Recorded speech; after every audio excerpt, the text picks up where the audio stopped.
Good morning seventh class. आज हम chapter physical and chemical changes पढ़ रहे हैं। नेक्स्ट टॉपिक पढ़ेंगे characteristics of chemical changes. During a chemical change one और more new substances are formed. Chemical changes are generally permanent. Thus, a chemical change cannot reverse by simply physical methods, that is, it is irreversible. During a chemical change, net change in energy takes place. A large amount of energy is either emitted or absorbed in the form of heat or light. For example, burning of fuel produces a large amount of heat. During the process of photosynthesis, green parts of the plant absorb solar energy. Plant use this energy to make their food. A chemical change may also accompany a change in smell and color. During a chemical change, sound or gas may also be produced. During a chemical change, both the physical and chemical properties of the substance are changed. तो ये हमने अभी पढ़ा था पहले, physical change और chemical change क्या है। यहाँ पर इसके डिफरेंस से आपको और अच्छे से समझ आ जाएगा। फिजिकल चेंज में नो न्यू सब्सटेंसेस फॉर्म्ड, कोई नया सब्सटेंस नहीं बनता। फिजिकल प्रॉपर्टीज़ सब्सटेंस की सेम रहती हैं। केमिकल चेंज में एक या एक से ज़्यादा नए सब्सटेंस फॉर्म्ड हो जाते हैं जिनकी फिजिकल प्रॉपर्टी, केमिकल प्रॉपर्टी सब चेंज हो जाती है। It is a temporary change. Physical change temporary change है और केमिकल चेंज परमानेंट चेंज है। फिजिकल चेंज इजीली रिवर्स हो जाता है किसी भी सिंपल फिजिकल मेथड से, और जो केमिकल चेंज है वो जनरली रिवर्सिबल होते हैं। Only the physical properties of the substance are change. Physical property change होती है, जैसे कि पेपर लिया हमने, उसके 4 पीसेस कर दिए, तो वो फिजिकल प्रॉपर्टी क्या चेंज हुई, एक पेपर से 4 पीस बन गए, लेकिन पेपर पेपर ही रहेगा। Both the physical and chemical properties of the substance are change. और पेपर को अगर हम यहाँ पर जला देते हैं तो बर्न करने पर फिजिकल प्रॉपर्टीज़ और केमिकल प्रॉपर्टीज़ दोनों चेंज हो जाती हैं। पेपर ऐश की फॉर्म में चेंज हो जाता है और केमिकल प्रॉपर्टीज़ भी चेंज हो जाता है। जनरली फिजिकल प्रॉपर्टीज़ में no overall energy is released, और केमिकल चेंज में large amount of energy is absorbed और रिलीज्ड। MCQ है, during a physical change no new substance is formed. When copper sulfate solution reacts with iron, the new substance formed is iron sulfate. Do you know the ozone layer in our atmosphere acts as a shield? It protects us from the harmful ultraviolet radiation of the sun. Ozone absorbs the ultraviolet radiation and break down into oxygen. This is called chemical change. हमारे atmosphere के बाहर एक ozone layer का blanket बना हुआ है जो कि हमें अल्ट्रावायलेट रेडिएशन से, सन की अल्ट्रावायलेट रेडिएशन से बचाता है। और क्या करता है, अल्ट्रावायलेट रेडिएशन को ब्रेक डाउन करके ऑक्सीजन में चेंज करता है, और जब ओजोन ऑक्सीजन में चेंज होके आती है तो वो एक केमिकल चेंज है। नेक्स्ट है rusting of iron. Iron objects like iron nail, iron pipe, iron grills or iron railing, when kept in moisture for a few days, get covered with browny powdery substance called rust. This is called rusting of iron. कभी भी कोई iron के object को आप अगर moisture में रख दें तो थोड़े दिनों के बाद उसके ऊपर एक पाउडर सा ब्राउन कलर का जम जाता है, जिसे कहते हैं रस्टिंग ऑफ आयरन, या उसे हम इजीली उसे बोलते हैं junk.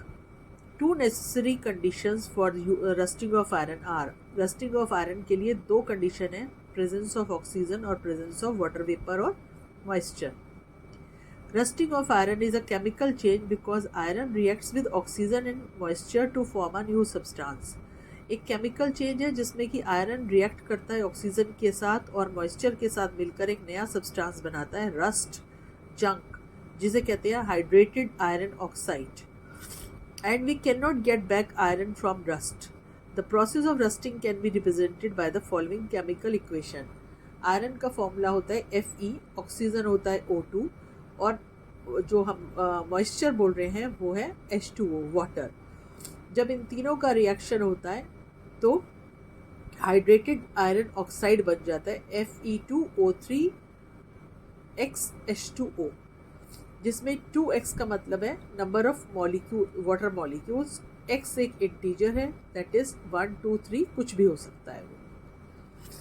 Rusting damages iron objects. Rusting of iron जब एक केमिकल चेंज है तो आयरन रस्ट में जब चेंज हो जाता है, आयरन हमें बहुत ईजिली अवेलेबल होता है और एक चीपेस्ट मेटल है, और डे टू डे लाइफ में हम इसका यूज़ करते हैं। हम हाउसेस के गेट्स बनाने में या बिल्डिंग में गेट्स बनाने में, रेलिंग्स में, ब्रिजेस में, ग्रिल्स में, कार की बॉडीज़, बस, ट्रक्स, शिप्स, सभी चीज़ों में इसका आयरन का यूज़ होता है। Rust is soft and porous, और जो रस्ट लग जाता है, जो लेयर हो जाती है उसके ऊपर रस्ट, वो क्या चीज़ है, जब उसको एक्सपोज होता है वो बाहर मॉइस्चर में, ऑक्सीजन की प्रेजेंस में, तो उसके ऊपर रस्ट आने से आयरन ऑब्जेक्ट वीक हो जाता है और अल्टीमेटली वो यूजलेस हो जाता है। Rusting causes huge loss and damage of property, और रस्टिंग की वजह से जो आयरन की चीज़ें होती हैं वो बिल्कुल ख़राब हो जाती हैं। Rusting is a continuous destructive process, we need to prevent rusting of iron. आप लोगों ने देखा होगा कि जो यमुना ब्रिज पर एक लोहे वाला पुल बना हुआ है, कम से कम वो 600 साल पुराना ब्रिज बना हुआ है और वो आयरन का ही बना हुआ है, लेकिन उसके ऊपर क्या करते हैं, वो उसके ऊपर एक रेड ऑक्साइड की, रेड कलर का पेंट लगा देते हैं, रेड ऑक्साइड लगा देते हैं, जिससे कि वो अब तक चल रहा है। अदरवाइज जो वो आयरन है वो ऑक्सीजन और मॉइस्चर में अब तक टूट चुका होता। Do you know there is an iron pillar near the Qutub Minar in Delhi? The pillar is almost 7 meters high and weighed more than 6,000 kilograms. It built more than 1600 years ago. It has attracted the attention of both scientists and tourists from all the parts of the world. It displays the highest level of skill achieved by ancient Indian ironsmith in metal technology. The pillar is made up of 98% wrought iron and has stood for more than 1600 years without rusting. एक iron का pillar बना हुआ है कुतुब मीनार के पास, जिसका wait है 6000 kilogram और height है उसकी 7 मीटर, और वो एक साइंटिस्ट और टूरिस्ट के लिए एक अट्रैक्शन है, क्योंकि अब तक उसके ऊपर वो रॉट आयरन का बना हुआ है और उसके ऊपर रस्ट नहीं लगी है अब तक। Prevention of rusting. अब रस्टिंग से हम आयरन को कैसे बचा सकते हैं? Coating the iron surface with paint और ग्रीस। जैसा कि मैंने अभी आपको बताया कि जो उसका यमुना ब्रिज का पुल है, रेड वाला पुल जो बना हुआ है आयरन का, उसके ऊपर रेड ऑक्साइड लगा दिया जाता है, और जिससे कि हम उसको उसकी लाइफ को बढ़ा सकते हैं। इसी तरीके से जो मशीनरी, जहाँ पे आयरन मशीनरी यूज़ होती है, वहाँ पर एक पेंट की थिन लेयर या ग्रीस लगाई जाती है, जिससे कि उस मशीनरी में रस्ट ना लगे। Coating iron with other metals. इसी तरीके से आयरन को अदर मेटल्स से कोट कर दिया जाता है, जिसे कहते हैं galvanisation. The process of depositing a thin layer of zinc metal on iron object is called galvanisation. Galvanisation का मतलब है कि आयरन के ऊपर एक पतली सी लेयर जिंक मेटल की लगाई दी जाती है, तो उस कोटिंग करने को कहते हैं galvanisation. Iron sheets are dipped in molten zinc and then allowed to cool to make galvanized iron sheets. उनको molten zinc मतलब पिघले हुए जिंक में डाल के छोड़ दिया जाता है, जिससे कि वो उसके ऊपर आयरन मेटल की एक लेयर चढ़ जाए, और जिसकी वजह से zinc metal remain unaffected by air and moisture. Zinc जो है वो एयर से और मॉइस्चर से अफेक्ट नहीं होता, इसलिए आयरन के पाइप्स के ऊपर जो कि घरों में लगाए जाते हैं उनको गैल्वेनाइज किया जाता है। Iron sheets use for making buckets, drums, dustbin and roof sheds are also galvanize to prevent them from rusting. और बहुत सी आयरन की चीज़ों को गैल्वेनाइज किया जाता है रस्ट से बचाने के लिए। By converting iron into stainless steel और एलॉइंग। इसी तरीके से आयरन को स्टेनलेस स्टील में चेंज करा जाता है, या एलॉइंग मतलब कि अदर मेटल्स उसमें मिक्स की जाती है। Molten iron in mix with a fixed amount of carbon, manganese, chromium and nickel. On cooling it forms an alloy called stainless steel. Molten iron को उसके अंदर मिक्स किया जाता है फिक्स्ड अमाउंट में कार्बन, मैग्नीज, क्रोमियम और निकल, जिससे कि वो बन जाता है स्टेनलेस स्टील का एलॉय। और वो एलॉय का मतलब है mixture of metals. Stainless steel does not rust at all in the moist air. और स्टेनलेस स्टील पर कभी भी रस्ट नहीं लगती, इसलिए cooking utensils, knives, scissors, surgical instruments ये सभी स्टेनलेस स्टील के बनाए जाते हैं.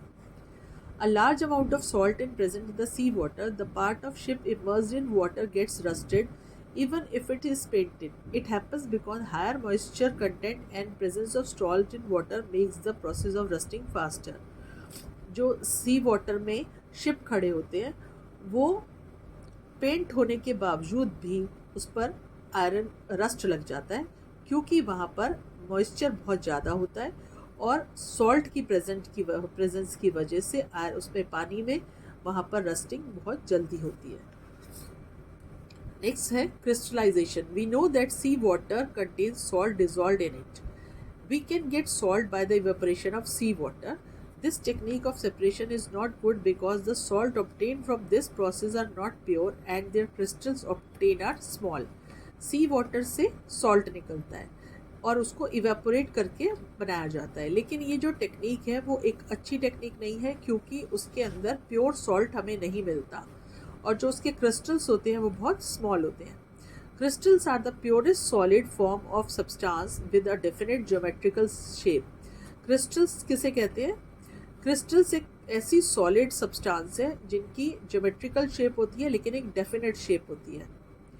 जैसे कि आपने देखा होगा शुगर आप देखते हो कि सिमिलर शेप के होते हैं, बहुत सेम शेप होती है, थोड़ा सा बड़ा छोटा ज़रूर होता है लेकिन शेप सिमिलर होती है. Urea, copper sulphate, alum and table salt form crystals. Crystals of different substances have different shapes. Crystal अलग अलग सब्सटेंसेस के अलग शेप के होते हैं. Crystallization is the process of obtaining pure solid crystal having definite geometrical shape. और क्रिस्टलाइजेशन वही प्रोसेस है जिसमें कि प्योर सॉलिड क्रिस्टल बनाए जाते हैं डेफिनेट ज्योमेट्रिकल शेप के. By obtaining crystals we are able to purify certain substances. और इसी क्रिस्टल्स को बनाने के लिए हम कुछ सब्सटेंस को प्योरीफाई करते हैं. जैसे कि आपको यहाँ पर एक एक्टिविटी दी हुई है, copper sulphate by process of crystallization. यहाँ पर हमने एक बीकर लिया, डाइल्यूट सल्फ्यूरिक एसिड लिया, एक ट्राइपॉड स्टैंड लिया, बंसन बर्नर लिया, चाइना डिश ली और एक स्टिरर लिया, फिल्टर पेपर और कॉपर सल्फेट पाउडर लिया. हमने एक बीकर के अंदर पानी डाला, उसके अंदर कुछ डाइल्यूट सल्फ्यूरिक एसिड की ड्रॉप्स डाली और उस बीकर को ट्राइपॉड स्टैंड में लगा दिया. उसके बाद नीचे उसको हीट करने के लिए हमने उसे बंसन बर्नर को जला दिया. When it start boiling, the copper sulfate powder, by stirring continuously with the help of stirrer, continue adding copper sulfate powder till no more powder can be dissolved. अब क्या करेंगे कि उसके अंदर कॉपर सल्फेट पाउडर डालते रहेंगे और उसको हिलाते रहेंगे और तब तक हिलाते रहेंगे जब तक कि वो डिज़ोल्व होना बंद ना हो जाए. और उसके बाद उसको क्या किया जाता है, फिल्टर कर लिया जाता है एक चाइना डिश में, और जो फिल्ट्रेट है उसको अलग से इकट्ठा कर लिया जाता है, जो कि कॉपर सल्फेट के क्रिस्टल्स तैयार हो जाते हैं. ऐसे ही जैसे आपको बताया गया कि अगर हम सी वाटर में से सॉल्ट को या हम घर में एक इवेपोरेशन का प्रोसेस करके देखें तो पानी में अगर हम खूब सारा नमक मिला दें, उसको डिज़ोल्व करने के बाद अगर हम उसको गर्म करना स्टार्ट करेंगे तो जैसे जैसे वो बॉयल होता जाएगा पानी वेपर बनता जाएगा और सॉल्ट उस बर्तन में वापस रह जाएगा. तो ये था आपका चैप्टर 6. इसकी एक्सरसाइज भी कर लेते हैं हम लोग. In which of the following processes a new substance is formed? Rusting. In galvanization iron objects are coated with zinc. Temporary and reversible change are generally physical. Which of the following is not a chemical change? Hammering of metal. Magnesium ribbon burns with white light to form a white powder. Which of the following substance will be formed when magnesium ribbon burn in air? Magnesium oxide. Fill in the blanks. A physical change takes place during the melting of ice. We can change water into ice by freezing. Rusting makes the iron object weak. The process of depositing a layer of zinc metal on iron object is called galvanization. Crystals are the purest form of substance with a definite geometrical shape. तो ये आपका chapter 6 complete हो गया. Question answers आपको next class में PDF में मिलेंगे.